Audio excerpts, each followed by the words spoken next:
Disney has completely forgotten how to write songs for their male characters, and nothing proves this more than the abomination that is princess problems from the new live-action Snow White. And what is literally insane to me is that this song butchers the modern messaging Disney wanted this remake to have, and it actually takes a huge step backwards compared to the original animated movie from the 1930s. Snow White won't be saved by the prince according to Gal Gadot, but Snow White will sure as hell be condescended to by some random man. And though nothing ever reaches Wish levels of rhyme and meter issues, some of them are just as cringeworthy as Wish and downright cruel to Snow White when you think about the context.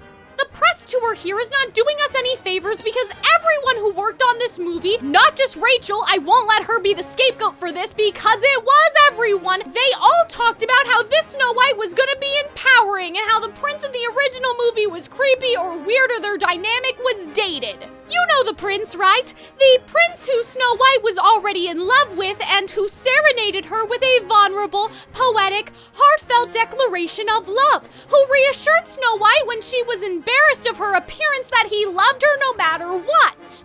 That's the prince who's outdated, the soft, emotionally intelligent, vulnerable prince?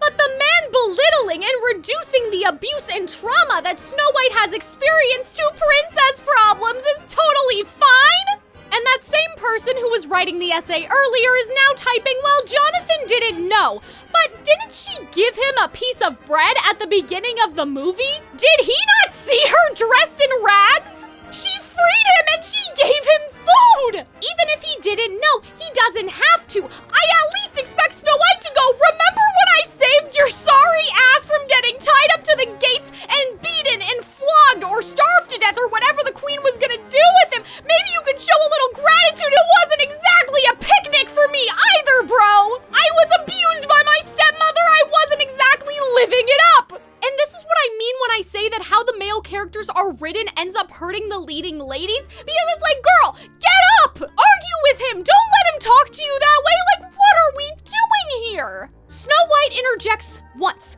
That does not constitute fighting back. She does not fight back. She seems passive, and she's just accepting him being a condescending jerk. And the worst part is there's no justifiable reason on the part of the writers for her just sitting here and listening to him, because it's not like he has some super secret information that we need anyway.